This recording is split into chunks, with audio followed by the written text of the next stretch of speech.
Buen día, profesor y compañeros. Somos el grupo 5 y hablaremos sobre el problema de los universales. El grupo está conformado por Angie, Heidi, Nicole y quien les habla. ¿Qué es el problema de los universales? Bueno, es un problema lógico y metafísico que habla sobre la discusión medieval sobre si los conceptos existen o no. En el PPT presentamos un ejemplo sobre los perros, el número 1, el número 2 y el número 3. Los tres son diferentes, pero son ejemplos del concepto de perro. Si vemos a los perros, sabemos el concepto de perro por sus características y tenemos el concepto de perro por sus características, pero porque lo formamos nosotros o porque el concepto ya existe. ¿Dónde surge el problema? Para eso tenemos que retroceder en el tiempo. Platón y Aristóteles tuvieron una discusión. Platón decía que el problema de lo uno y de lo múltiple, más conocido como la antinomia de Heráclito y Parménides, daba como resultado la teoría de las ideas. Para él existían dos mundos: el mundo inteligible, que se puede pensar y el cual no es material, y el mundo sensible, en el que nosotros vemos y podemos sentir, o sea, el nuestro. Aristóteles decía que solo existía un mundo, más conocido como el dimorfismo, de materia y forma. Define al hombre como un compuesto material y forma. La materia es el cuerpo y la forma es el alma. Después de ello se plantean dos posiciones, las cuales son el realismo exagerado y el realismo moderado. El exagerado demuestra que hay realidades universales, esencias, ideas que habitan en un mundo superior, y un realismo moderado en la cual los universales realmente existen, pero dentro de particularidades. El mayor representante del realismo moderado fue Santo Tomás de Aquino. Fue un teólogo cristiano perteneciente a la orden de predicadores y principal representante de la tradición escolástica. Fundó la Escuela Tomista de Teología y Filosofía y fue el mayor estudiante de Aristóteles. Hablaba de la complementación entre razón y fe. Decía que la necesidad de ambas era forjar espíritu para así alcanzar la verdad. Su principal teoría fue el individualismo, en la cual hablaba que los conceptos universales primero existen en la mente de Dios como pensamientos, ante rem, luego encarnan en cada una de las cosas, y terminan en la mente del hombre, el cual las atrae, post rem. Nos quería decir que tenemos individualizado la esencia universal. Con inteligencia se pueden atraer instantáneamente los conceptos universales, más conocido como entendimiento agente o nous poietic. Bueno, continuando con la exposición, yo les voy a hablar acerca de Rossellino de Compiègne. Bueno, este fue un filósofo y teólogo francés. No se conoce con exactitud la fecha de su nacimiento ni de su muerte. Su escrito más importante fue su carta a Abelardo. Abelardo fue un discípulo suyo y es considerado el fundador del nominalismo. Bueno, el nominalismo consideraba los conceptos generales tan solo de nombres de los objetos singulares, o sea, los nominalistas afirmaban que solo tenían existencia verdadera y real las cosas que tenían cualidades individuales. Bueno, ahora les enseñaré la teoría de Rossellino. ¿Qué es lo que decía él? Bueno, él nos decía de que solamente los individuos existen realmente y que los conceptos universales pues no tienen ninguna relación con la realidad. Ahí es donde se ve el término del flatus vocis, que las tres personas divinas son únicas y singulares y por lo tanto hay tres dioses. Conocemos el pensamiento de Rossellino a través de los juicios de sus adversarios, es decir, de gente que no estaba muy de acuerdo con su pensamiento, con su filosofía. Según Rossellino, solamente los individuos existen realmente y pues los conceptos universales no llegan a tener ninguna relación con la realidad, pues son simples nombres en el sentido de los sonidos. Y ahí es donde se menciona el flatus vocis. Bueno, aplicando esta teoría a la Trinidad, pues Rossellino afirma de que la divinidad no es algo común a las tres personas divinas, o sea, sino que cada una de ellas se diferencia por alguna cosa en particular, se destaca, se diferencia una de la otra. Y por lo tanto hay tres dioses, y ahí es donde se hace presente el Dios Padre, Dios Hijo y Dios Espíritu Santo. Pues bueno, Rossellino, para conservar la apariencia de dogma, admitió que las tres personas divinas tenían una sola voluntad y poder. Bueno, ahora hablaré acerca de Guillermo de Champeux, que fue un filósofo y teólogo francés, que nació en el año 1070 y falleció en el año 1120. Fue maestro en una escuela catedralicia de París y fue un gran defensor del realismo extremo. Eh, bueno, él varía su postura inicial debido a las grandes disputas que tiene con Pedro Abelardo. Bueno, ahora veremos la teoría de Guillermo. Bueno, él sostuvo dos teorías muy distintas con respecto al tema, al problema de los universales. Bueno, la primera que es la teoría de la identidad física, que es donde se quiere oponer al verbalismo de Rossellino, pues cae en el extremo opuesto del realismo exagerado. O sea, la esencia universal, ¿qué es lo que nos dice? Que la esencia universal es una y es idéntica a todos los individuos, los cuales solamente son modificaciones accidentales de una especie. De la misma manera que esta modificación, o sea, accidental de género. Bueno, Pedro Abelardo atacó esta teoría y es donde pues Guillermo se pone a analizar y se da cuenta de que efectivamente no era así. Entonces ahí es donde da la segunda teoría, que es la teoría de la indiferencia. ¿Qué es lo que nos dice ahí?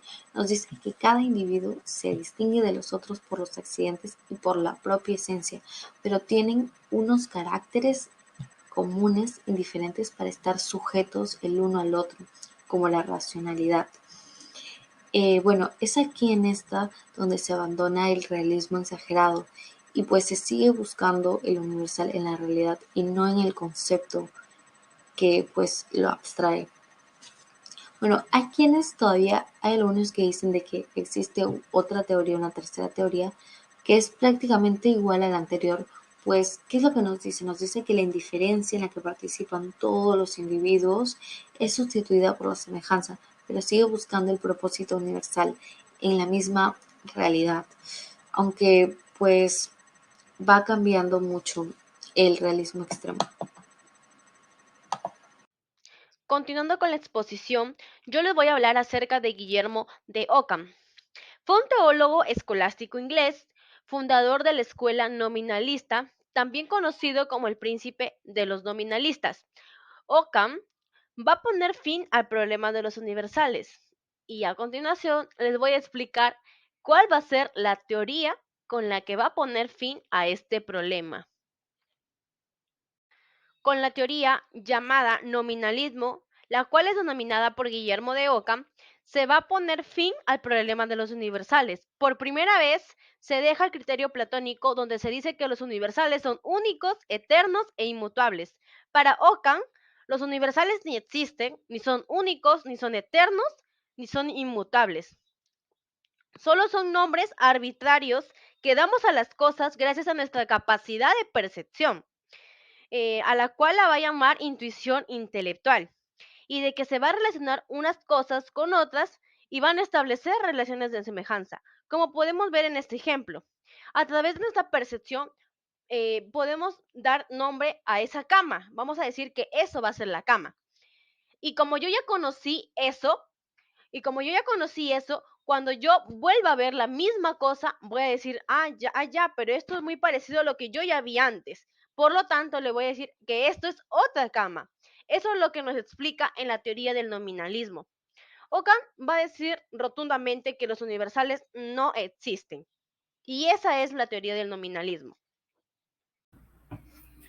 Bueno, seguimos con San Anselmo de Canterbury, mayor filósofo de su siglo, primer sistematizador de la filosofía cristiana sobre las huellas de San Agustín.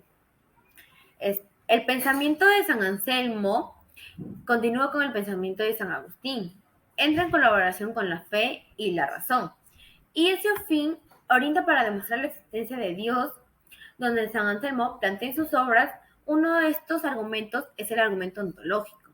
Pero antes de exponer este argumento, vamos a entender qué tipo de demostración construye San Anselmo. Cuando queremos probar la verdad con una afirmación, podemos seguir dos caminos. Aquí tenemos a posteriori y a priori. El monopolio posteriori es el conocimiento que yo tengo después de haberlo comprobado de una manera empírica por mi sentido de que esta realidad es cierta. El prologio priori es algo que yo conozco antes de tener una prueba de evidencia que me diga que las cosas son así. Entonces, el argumento ontológico de San Anselmo es a priori. Elegir un argumento para demostrar la existencia de Dios es bastante astuto, ya que cuando hablemos de Dios es difícil y puede que imposible tener hechos, datos o evidencias que prueben su existencia. Entonces, un argumento a priori es un razonamiento que no quiere de hechos que lo confirmen, ya que un creyente no necesita demostrar la creencia de Dios, puesto que ellos tienen la fe. Este argumento va dirigido para los insensatos y que trata de mostrarles la existencia de Dios es racionalmente contradictorio. El argumento ontológico. Primer paso, definición de Dios. El punto de partida de San Anselmo es con la definición de la existencia de Dios. Podemos definir algo sin necesidad de creer en su existencia. Por ejemplo, la sirena es mitad mujer y mitad medio pez, pero sin embargo no creemos que exista tal ser. Entonces, San Anselmo dice que el insensato puede tener en su cabeza de lo que es Dios, aunque no crea que exista tal ser. La definición que propone San Anselmo es que Dios es un ser de tal naturaleza que no podemos concebir nada que sea mayor y no se refiere al tamaño, sino a las cualidades, que podría ser el poder, la sabiduría, la bondad, etc. El segundo paso explica la diferencia entre la existencia real y mental. Según San Anselmo, un ser con existencia real es mayor que un ser que solo tiene existencia mental. Por ejemplo, es preferible un trozo de pan real a un manjar exquisito, que solo existe en mi mente, ya que el trozo de pan es mayor porque existe en la realidad y mientras que el manjar existe en mi imaginación. Acá llegamos al punto clave del argumento de San Anselmo. Dios, por definición, es un ser mayor del cual no podemos concebir ni pensar nada que sea mayor, pero para que realmente el ser mayor debe existir en la realidad y no solamente en la mente. Si Dios solo existiera en nuestra mente, como dice el insensato, entonces no sería el mayor, ya que le faltaría algo especial, el cual sería la existencia real. Entonces, para San Anselmo queda demostrado que Dios no existe sin entrar en contradicción. Estas son las dos afirmaciones con las que el insensato entra en contradicción. Ahora, después de esas dos afirmaciones, llegamos a la conclusión de que Dios existe. Primero, por definición sabemos que Dios es el ser mayor del cual no podemos concebir nada. En segundo lugar, si Dios existe en la mente, no es el mayor, y si podemos concebir otros seres mayores que Él, la primera se contradice con la segunda. Por eso, el insensato tiene que aceptar la existencia de Dios si quiere evitar esta contradicción. También dice que la fe y que la razón también puede llevar a afirmar la existencia de Dios. Y es por eso que el no creyente debe admitirla, este argumento de San Anselmo, y no depende de ningún hecho concreto. Es un argumento basado en la definición de Dios y el significado de la existencia. Por eso es un argumento priori.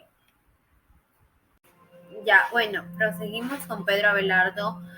Pedro Abelardo fue la figura más prestigiosa del siglo XII. Fue alumno y miembro adversario de Roselino, Guillermo y Anselmo.